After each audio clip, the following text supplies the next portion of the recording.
जंग खत्म करने की ईरानी तजावीज़ अमेरिका क्या जवाब देगा, ये एक इंतहाई अहम सवाल है जो सबके दिमागों में इस वक्त गूंज रहा है। ईरान का पुरअमन मकासद के लिए यूरेनियम अफजूदगी पर इसरार अभी भी जारी है, जबकि अमेरिका इस पर इनकार करता दिखाई दे रहा है। लेकिन दोनों तरफ से देखा यह जा रहा है कि कोशिशें फिर भी जारी हैं और पाकिस्तान यकीनन अपनी कोशिशें हुए है और इसीलिए खित्ते में अभी तक का जो अमन बरकरार है, शायद पाकिस्तान का उसके अंदर शायद यकीनन पाकिस्तान का उसके अंदर कलीदी किरदार है। अमेरिकी सदर डोनाल्ड ट्रंप ने जंग खत्म करने के लिए ईरानी तजावीज़ पर गौर भी शुरू कर दिया है। तो इसी तमाम तर सूरत हाल पर बात करने के लिए दिफाई तज्जियाकार ब्रिगेडियर रिटायर्ड हारिस नवाज साहब हमारे साथ मौजूद हैं। बहुत शुक्रिया आपके कीमती वक्त का। हारिस साहब, मौजूदा सूरत हाल को सबसे पहले आप किस तरह से देखते हैं? आप ईरान और अमेरिका की बात कर रहे हैं? जी सर, और दोनों तरफ से जो है वो ऑब्वियसली थोड़ी जी देखिए, बात ये कि इस वक्त जो थोड़ा सा स्टेलमेंट हुआ है, लेकिन ये याद रखें एज लॉन्ग एज आपकी सीज फायर हुई है, एक्सटेंड हो रही है और प्रेसिडेंट ने खुद कहा कि जब तक मुज़ाकरात का चांस है मैं इसको कायम रखूंगा, तो that mean it's always positive. Number two, आपके सामने फॉरेन मिनिस्टर जो है अब्बास अरागची, वो पाकिस्तान आए, अपने नुकसान अपने पॉइंट देकर गए, फिर वहां से हो गए, आपके सामने ओमान से वापस आए, पाकिस्तान ने उनको अमेरिका के पॉइंट दिए, फिर यहाँ से वो गए रशिया से वापस अब अपने मुल्क में आ गए हैं। तो ये बड़ी सख्त डिप्लोमेसी चल रही है। पाकिस्तान की फील्ड मार्च चल रही है आसिम मुनीर और हमारे प्राइम मिनिस्टर पाकिस्तान और डिप्टी प्राइम मिनिस्टर पूरी जितनी आला सफारती तो तक की कोशिश वो कर रहे हैं कि किसी तरीके से भी इस मसले को हल करें और ये अक्रॉस द बोर्ड बैठ को। लेकिन ये जो आपके स्टेलमेंट का पीरियड है, याद रखें ये यही मकसद है कि बजाय इसके कि आप बैठे और वहां पर फिर कोई आप किसी नतीजे पे ना पहुंचे, तो अभी कोशिश यही है कि जहां भी डाइवर्जेंस है उसको आप कन्वर्ज करें, अंडरस्टैंडिंग करें। आपके सामने ईरान के पॉइंट अमेरिका को दे दिए। अमेरिकन प्रेसिडेंट अब इसको डिटेल में इसको एनालाइज कर रहे हैं अपनी कैबिनेट के साथ। उसके बाद वो पाकिस्तान को बताएंगे कि जी उन्होंने किस बात पे फैसला किया है। वो फिर ये जाहिर है कि इसके बाद वो ईरान को पॉइंट दिए जाएंगे। So it is very happy जो है ये चल रहा है अभी तक मामला। इसमें कोई तफसीक की बात, यहाँ स्पॉइलर जो है आपके सामने, एक इजराइल है, एक इंडिया। स्पॉइलर से वो नहीं चाहते कि ये मुज़ाकरात कामयाब, और इंडिया ये नहीं चाहता कि पाकिस्तान में हो ये अकॉर्ड भी, पाकिस्तान इस्लामाबाद अकॉर्ड हो, पाकिस्तान का और नाम रोशन हो, आपको पता ही है।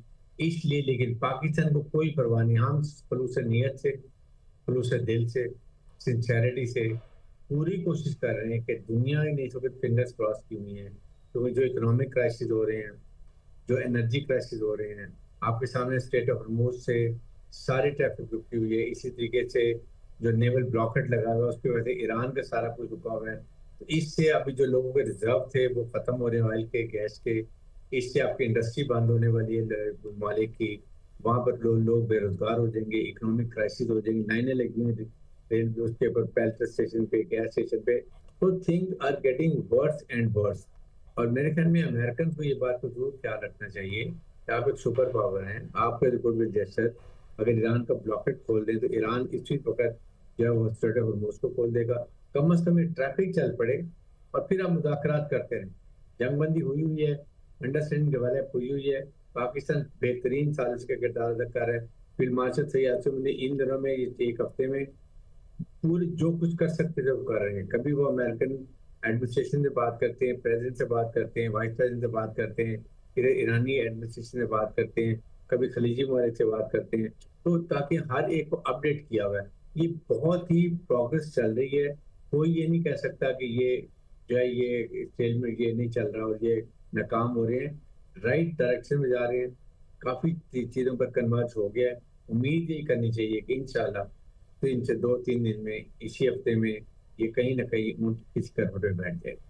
उम्मीद यही करनी चाहिए कि अगले 2-3 दिन में इसका हो जाना चाहिए या एटलीस्ट इसी हफ्ते इसका हो जाना चाहिए। हारिस साहब, आपसे जानना चाहूँगा, जाहिर है हमने दोनों तरफ से बहुत एग्रेसिव स्टेटमेंट्स भी सुनी, ऑब्वियसली जंग बंदी हुई और अब जो सूरत हाल देख रहे हैं जिसके अंदर सदर ट्रंप ने कौमी सलामती टीम से भी मुशावरत किया, आबना एरमस खोलने समेत दीगर उमूर पर उन्होंने जायजा लिया, जिसकी कैरोलिन लेविट ने भी तस्दीक की है। इस सारी सिचुएशन को किस हद तक खुशाइन देखते हैं? और सेकेंडली, जिस तरह से अभी हमारी पहले मसूद साहब से बात हो रही थी, वो बता रहे थे कि ऑब्वियसली ईरान के 140 से 50 जहाज रोजाना के गुजरते थे, जो अब ऑलमोस्ट 6 या 7 आगे होंगे। 500 मिलियन यूरोस का ऑब्वियसली, जिस तरह से पहले भी खबरों में आ रहा है कि नुकसान हो रहा है, और सैंक्शंस भी हैं, फिर उसके बाद मुआहिदा भी कर रहे हैं। तो अमेरिका के लिए भी तो ऑब्वियसली प्रेशर है, क्योंकि मिड टर्म इलेक्शंस भी आ रहे हैं, और जिस तरह से मसूद साहब कह रहे थे कि मई में उन्होंने चाइना भी जाना है। देखिए 14 को उन्हें चाइना जाना है। चाइना जाने से पहले कोई अच्छी खबर लेके जाएंगे तो चाइना में ये भी वेलकम। और अच्छी खबर यही है कि स्टेट्स ऑफ हॉर्मुज खुल गया, नेवल ब्लॉकेट खत्म हो गया। अगर किसी वजह से, जो मेरे ख्याल में 90% आई एम श्योर, उससे पहले ये इस्लामाबाद अकॉर्ड भी साइन हो जाएगा, हालात भी ठीक हो जाएंगे। He should go with something special to take there in China में। चाइना के जाके वहाँ अच्छी खबर लेके जाएंगे, देन इट विल अच्छे साजगार माहौल में, चाहे वो चाइना जाए या ईरान के साथ बैठे, जब तक साजगार माहौल नहीं होगा तो आपको इतनी ज्यादा प्रोग्रेस नहीं होती है। इसलिए मैं बात कर रहा हूँ कि ये जो होती है ना, muscle flexing, posturing, pressure tactics, ये चीजें आपको उस वक्त सूट करती हैं जब आपको मुज़ाकर ना होना। आप जब आप मुज़ाकरात के लिए बैठ गए हैं तो फिर एक अच्छा माहौल करें, फ्रेंडली कंडूसिव एनवायरनमेंट क्रिएट करें। जब आप बैठें तो एक दूसरे के लिए अच्छे अल्फाज इस्तेमाल करें, और जब अच्छे अल्फाज होते हैं, अंडरस्टैंडिंग होती है, माहौल अच्छा होता है, तो गिव एंड टेक करके कंसेशन एक दूसरे को दे देते हैं।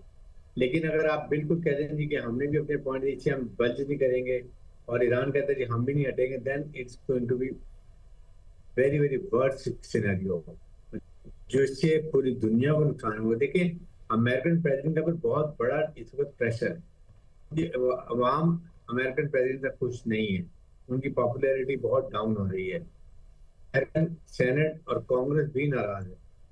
नंबर 3, नेटो उनके साथ नहीं है, यूरोपियन यूनियन उनके साथ नहीं है, खलीजी ममालिक भी नाराज है उनसे।